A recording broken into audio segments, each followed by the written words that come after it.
the function h is presented as a distance metric.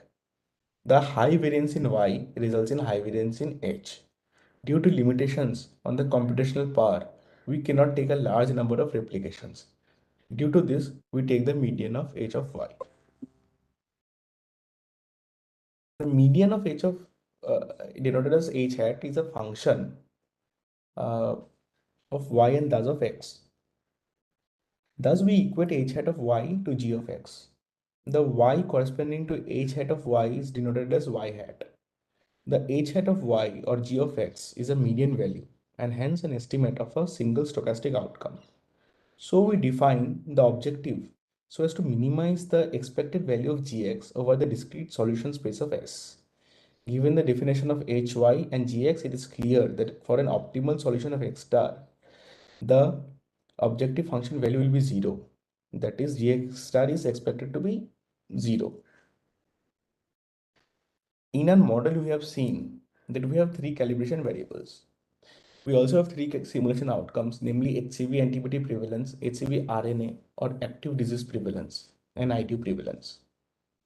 If the infection probability in the medical environment increases, then the disease prevalence values increase and the IDU prevalence remains unchanged. Similarly is the case when needle sharing probability increases. When the influence probability increases, then while the IDU prevalence increases, the disease prevalence values are also expected to increase. This behavior holds when the prevalence values are below certain respective thresholds. Given the levels of prevalence values at which we operate, as seen from the study of Sood and colleagues, we can assume well that this monotonic or non-decreasing relationship among x and y, and thus x and y hat, holds. We also assume the variance of y hat to be small, specifically in comparison to differences in expected values of y hat for different systems, given that we aren't analyzing the effect of variance of y hat, and with the very fact that y hat being a form of a median value was already created to take into account the variance of y. Now we apply the stochastic ruler method to carry out a systematic calibration of our model. The method consists of different iterations. At each iteration, we have a current solution xt, and t here basically denotes the iteration number. An iteration involves sampling of a candidate future solution z from xt's neighborhood and checking whether z passes empty number of tests, where empty is a non-negative function of t. If z can pass all the tests, then it becomes the solution for the next iteration. Otherwise, xt continues to remain the solution. The method terminates on the exhausting of a computational budget, parameterized in terms of the number of iterations, or when h hat of yz goes below a certain threshold delta, which is the maximum acceptable value of gx.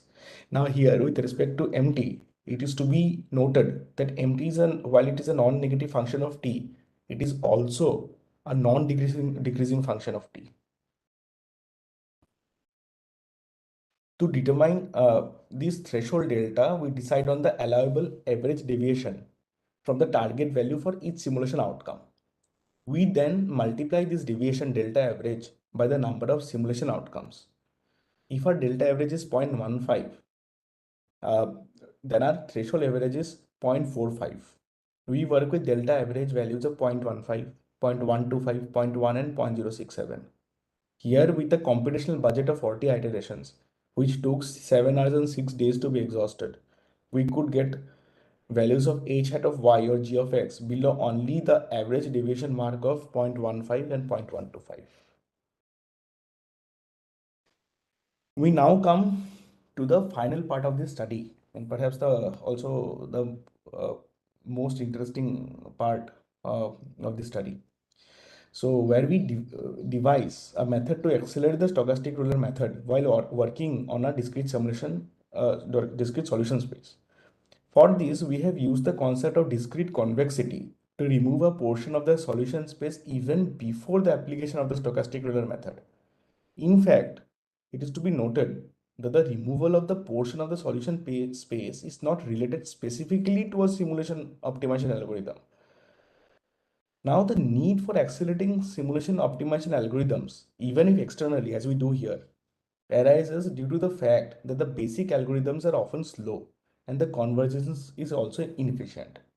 Moreover, when the problem becomes large in terms of the number of variables or in for constant problems in the number of constants, then the speed and convergence are further affected. For unconstant deterministic optimization problems, properties like convexity or strong convexity and smoothness are often desired for the purpose of improving both speed and convergence. So let me give you an example.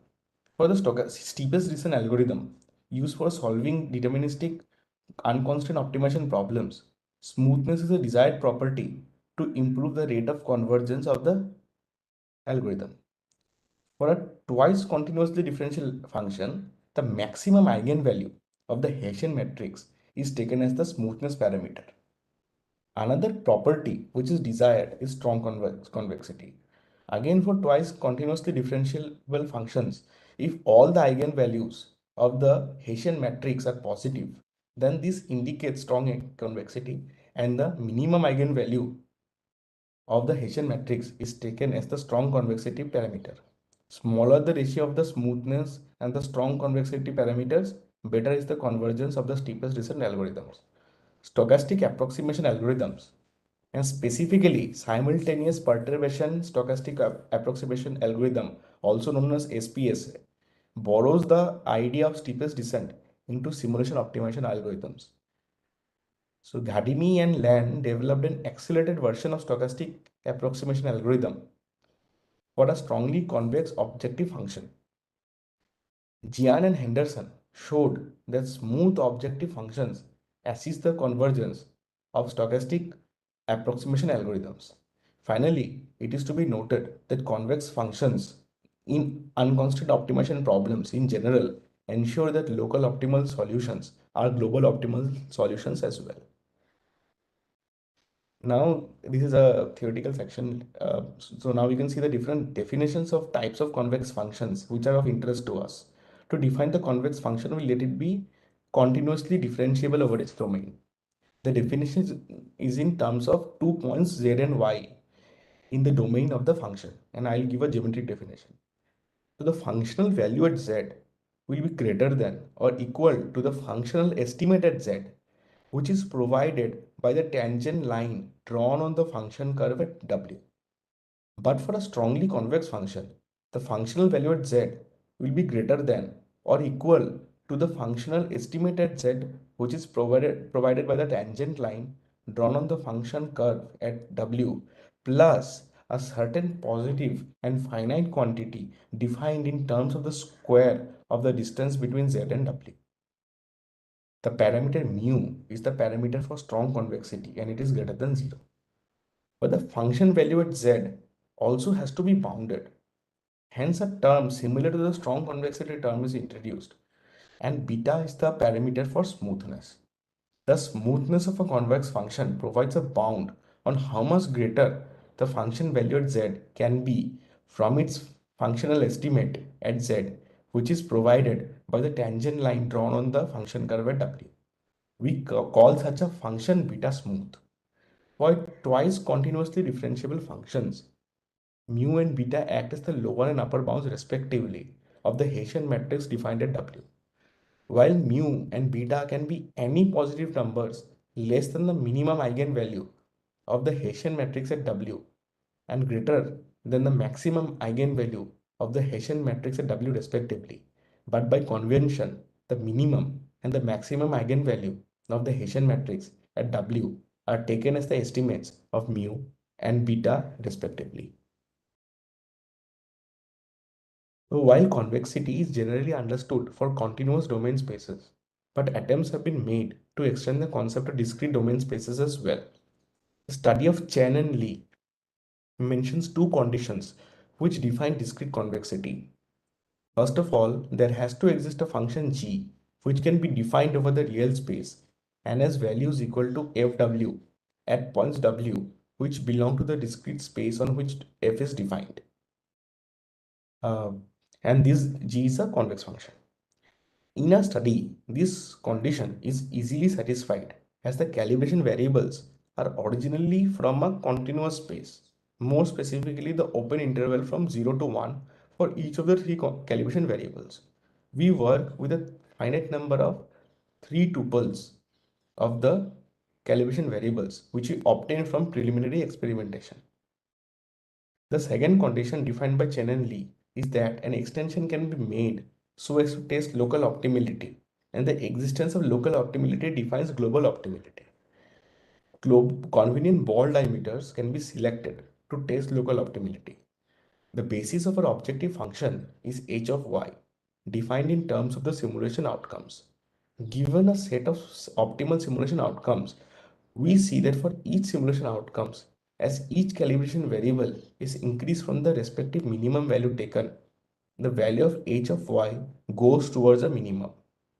When all the calibration variables are simultaneously increased from the respective minimum values, then the values of h of y decreases towards 0 or comes quite close to 0 for the optimal set of calibration variables.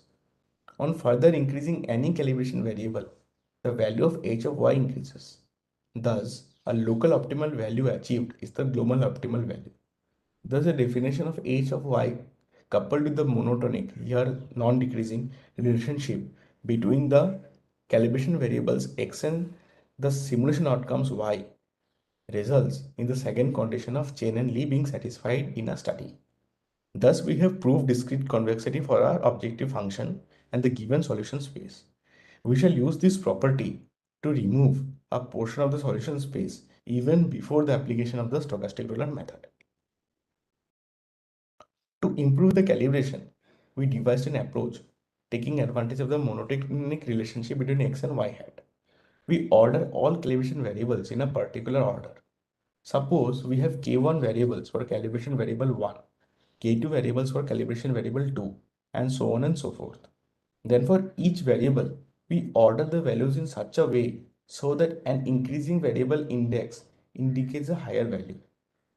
The same applies to all calibration variables.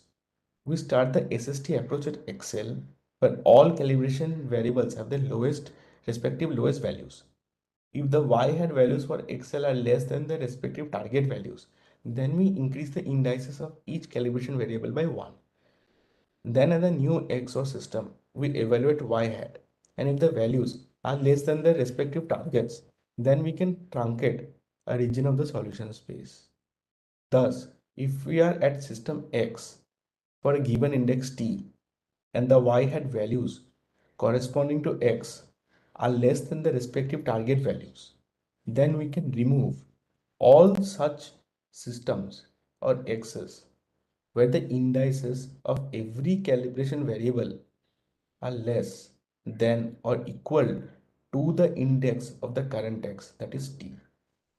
We go on with this method as long as the y hat values are less than the respective target values. Then we move to XR, where each calibration variable has the respective greatest index and hence value. The whole pass is repeated by decreasing indices and reverting the inequalities to be tested. Now this is a very, I'll just explain this in very brief. The SST algorithm's theoretical underpinning is based on two assumptions and on one proposition. We formalize the assumption that with the increase in any variable value, the y hat value cannot decrease. We make this assumption given that y hat is a stochastic variable. The assumptions lead to the proposition, which gives us the condition for truncation, as I explained in the previous slide. So this algorithm is the first pass of SST, that is from one side. We apply the algorithm from both sides so as to reduce the solution space from both sides of the optimal solution. We observe that we obtained a huge reduction in running time, coming down to just above 3 days from 7 days and 6 hours. In fact, the SST algorithm in itself took 9 hours to run. We could also achieve h hat of y values or gx values below all desired thresholds. So finally, let me just explain the future scope of this work. Future work consists of extending SST to calibrating simulations for other applications as well as to using with other discrete simulation optimization algorithms. We also want to look at how we can take advantage of special relationships between calibration variables and simulation outcomes, such as convexity or strong convexity and smoothness. We also want to explore the effect of solution space size on the performance of SST in terms of computational expense. So yeah, so with this, I come to the end of my presentation, and I am welcome to discussions on the presentation. Yeah. Thank you. Okay, so we are open for queries now. Please raise your hands. We'll take them up one by one. Hello, this is Atul. Hello, who's there? Hello. Yeah. Hello. Yeah. Soham, can you just tell me why you went for the agent-based model approach, not the discrete event simulation approach, which is quite common for the simulation-based models? Okay. Thank you for this question. So I'll just take the liberty to explain this. So yeah, a discrete event simulation is also is perhaps the most common paradigm, much more common than individual based or agent based models.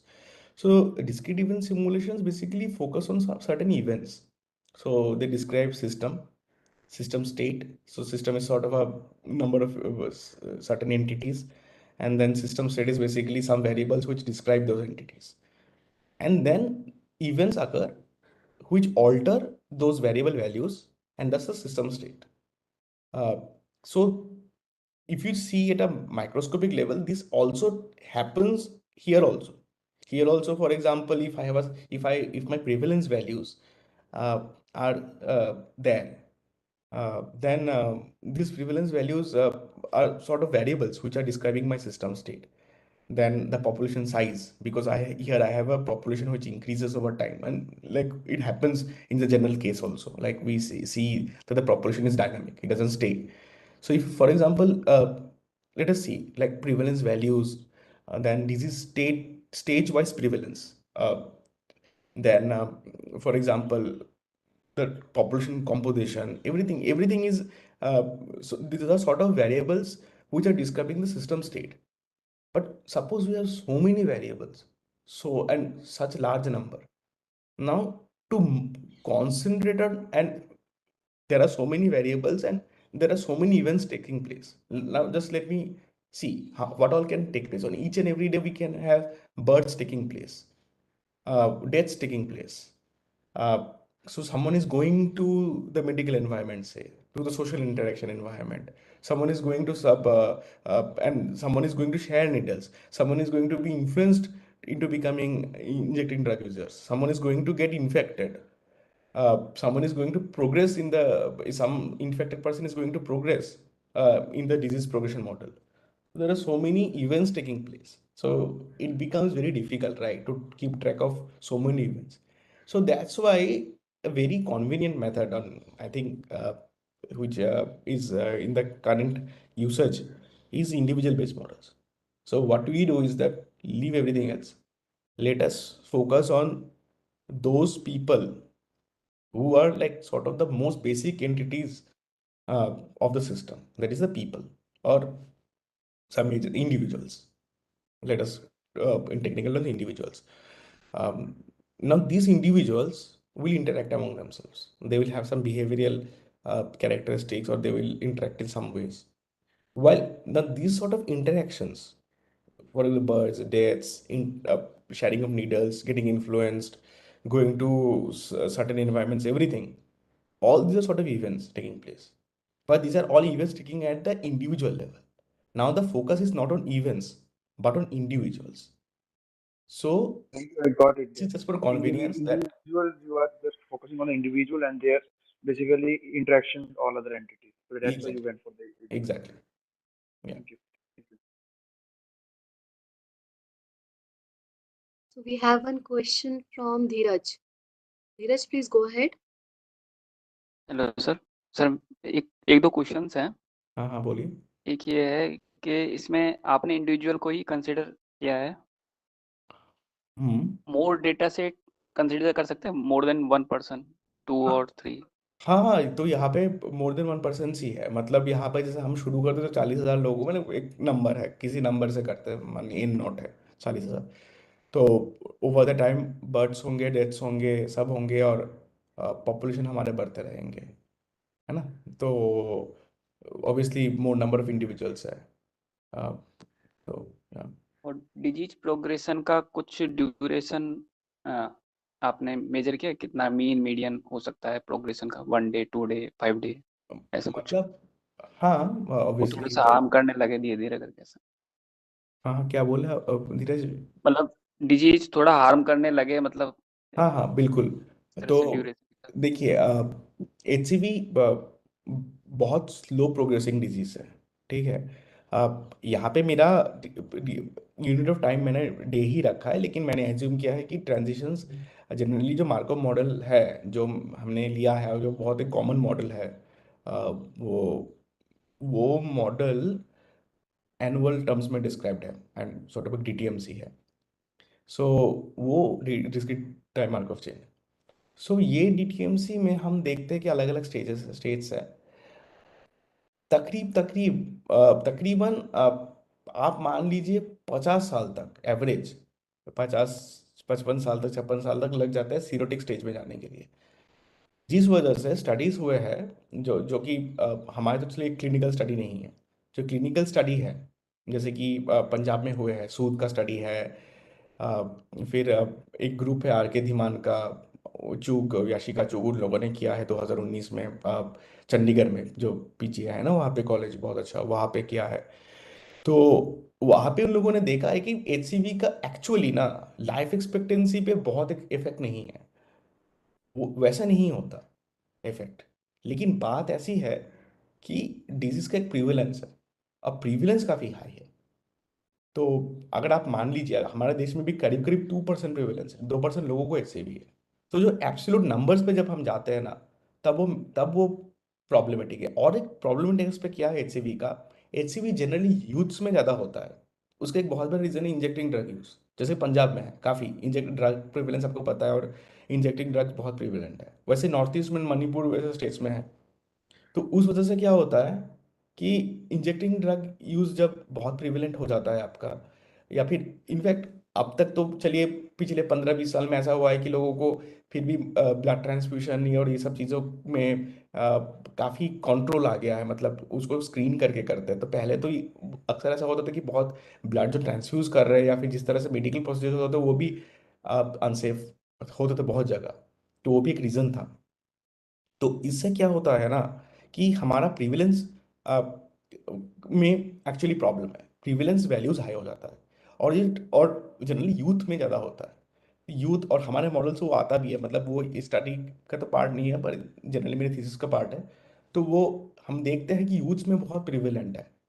तो youth में क्योंकि बहुत prevalent है, और आप देख रहे हो कि अनएम्प्लॉयमेंट भी एक मुद्दा है, जो कि यूथ को इन्फ्लुएंस करता है आइडियूज बन जाने में इसमें। तो इस वजह से कि अगर कोई 20 साल की उम्र में इन्फेक्टेड हो रहा है, तो उस व्यक्ति का मान लीजिए 60 साल की उम्र में, 70 साल की उम्र में HCV से मरने का बहुत ज़्यादा चांस हो सकता है।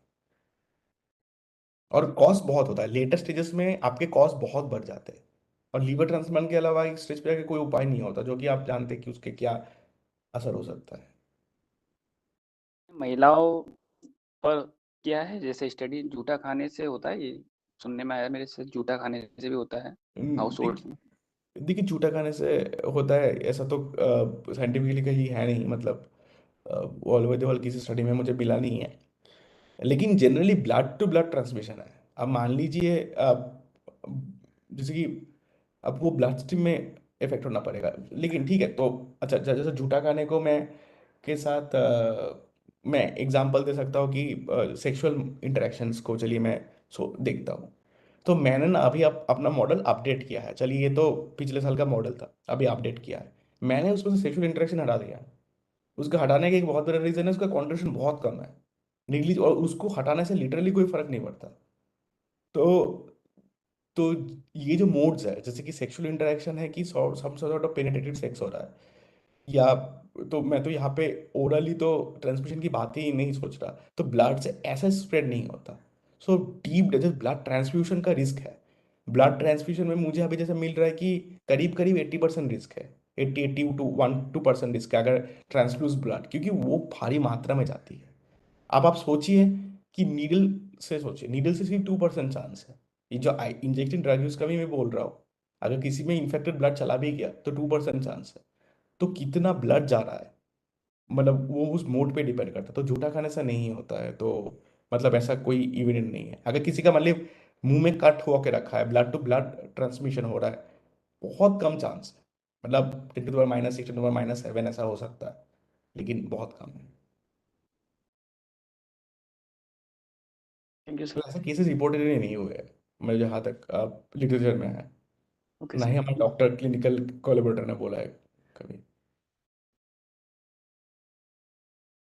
Is there any other query from anyone?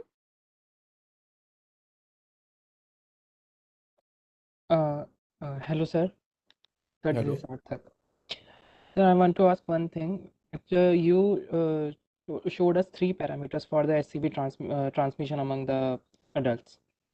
So, sir, ऐसा possibility है कि वो तीन पैरामीटर तो prevalent हैं ही, और उन तीन among those three parameters उनमें भी जैसे कोई वन और टू बोथ, न कि दो, किसी की स्टडी में किसी की ट्रांसमिशन में कोई दो पैरामीटर मोर प्रेवलेंट है, कि जैसे वो आईयूडी भी है और एक, हाँ, एक वो आईयूडी भी है और उसमें मेडिकल एनवायरनमेंट से ट्रांसफ़र हुआ, हम्म। या फिर मेडिकल एनवायरनमेंट से ट्रांसफ़र हुआ है और उसने कोई एक अनप्रोटेक्टेड सेक्सुअल इंटरकोर्स भी हुआ है।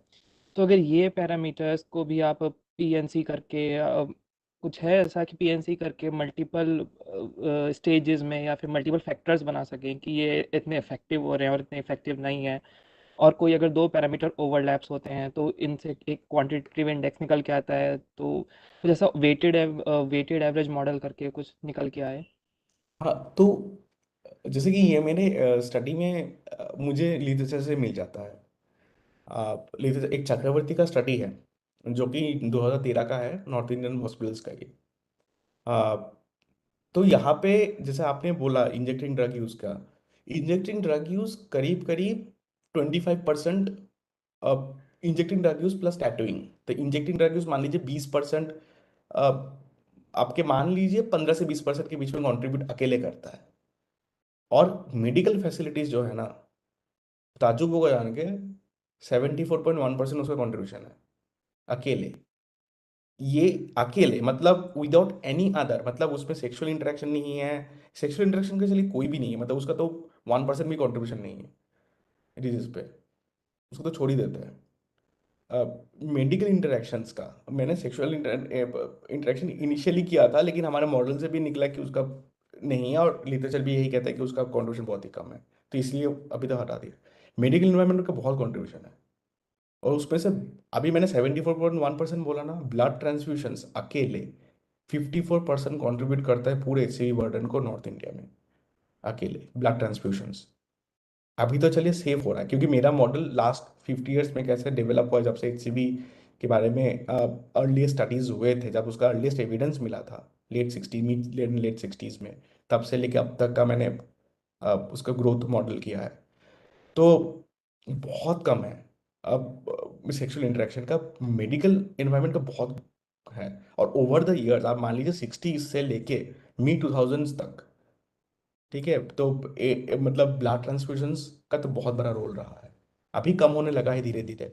अभी मान लीजिए इंजेक्टिंग ड्रग यूज का, अभी वो देखना पड़ेगा कि फ्यूचर में जाके कैसे होता है, लेकिन अभी भी जो डेटा है वो यही कहता है कि 3/4 of the burden is contributed bye medical environment. ये तो है। और टैटूइंग एक फैक्टर है, लेकिन टैटूइंग बहुत सिमिलर है, प्रैक्टिस बहुत similar to injecting drug use. North India में टैटूइंग बहुत प्रिवेलेंट है, स्पेशली रूरल एरियाज में, तो आप देख सकते हैं अर्बन एरियाज में भी सर्टेन क्लासेस में बहुत पॉपुलर हो गया है। तो टैटूइंग भी एक फैक्टर है। सर, जैसे ये एक फैक्टर सेकंड है मेडिकल एनवायरनमेंट, और दूसरा है हाँ, मेडिकल एनवायरनमेंट इनकॉर्पोरेशन, और एक थर्ड फैक्टर है कि आपका आईडीयूज। तो इनकी कोलैबोरेटिव इफेक्ट्स है कि suppose I got infected in a hospital and after that I had IDU with someone else, so हाँ, हो इनका सकता है। कोलैबोरेटिव इफेक्ट, इससे भी कोई एनालिसिस निकल के या इस जो ये दो फैक्टर्स का कोलैब करके कोई एक फैक्टर निकल के आए जिसको स्टडी में या पैरामीटर एज ए यूज करे, क्योंकि मतलब पॉसिबिलिटी है इसकी भी ना कि दोनों ही फैक्टर इनकॉर्पोरेट कर रहे हैं उस चीज में। हाँ, तो वो है, वैसे भी लिया गया है कि दोनों फैक्टर्स अगर गए हैं, लेकिन उसको भी मतलब जब स्टडीज हुए हैं, जैसे कि जिस तरह से पेशेंट्स ने रिपोर्ट किया है, तो वैसे पेशेंट्स की रिपोर्टिंग में आप देखिए, आप इंजेक्टिंग ड्रग्स का एक चीज़ क्या है मैं आपको बताता हूँ। इंजेक्टिंग ड्रग्स जनरली यूज करते हैं, ठीक है, उसका प्रीवेलेंस 75% है 18 से 30 साल के लोगों के बीच में, ठीक है। तो मैं मान सकता हूँ कि समवेयर लेट टीन से शुरू करके मिड 30s तक ही, अर्लियर मिड 30s तक ही लोग वो करते हैं। और ये पॉपुलेशन बहुत कम हॉस्पिटल को जाता है, मतलब मेडिकल इनका कम है interactions. Medical interaction generally younger people में और ओल्डर पीपल में होता है। तो मैंने ये भी देखा है कि जैसे कि तो आप अगर प्रिविलेंस बढ़ता जैसे जैसे आपका मेडिकल एनवायरनमेंट का कंट्रीब्यूशन बढ़ता जाता है ना, तो डिजीज का जो वो है, एज है, मतलब एज ऑफ इन्फेक्शन वो भी बढ़ता जाता है।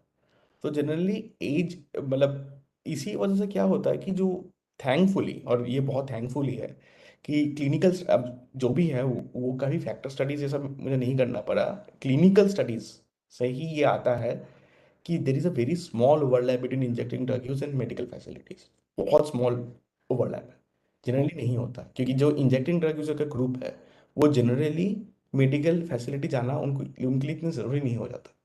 लेकिन हमने अपने मॉडल में फिर भी वो स्कोप रखा है, लेकिन क्योंकि ओवरलैप जनरली होता नहीं है एज फ्रॉम द लिटरेचर, इसीलिए हमने ये फैक्टर रखा है कि अगर किसी एक से इन्फेक्ट हो गए तो इन्फेक्ट हो गए।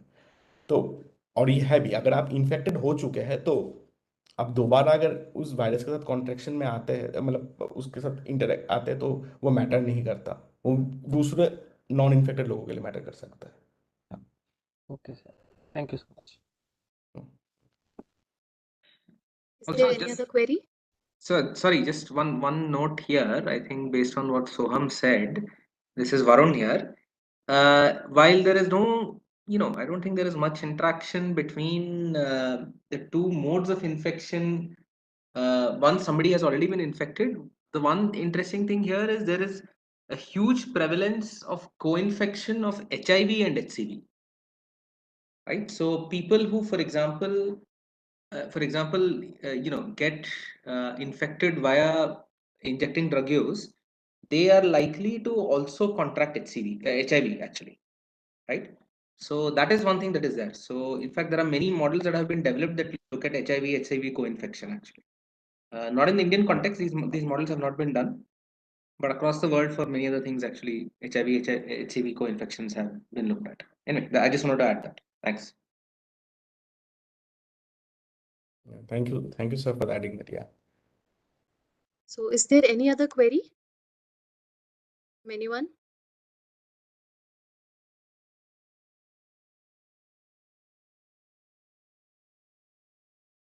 Okay, so in case of no further queries, we can end this session now.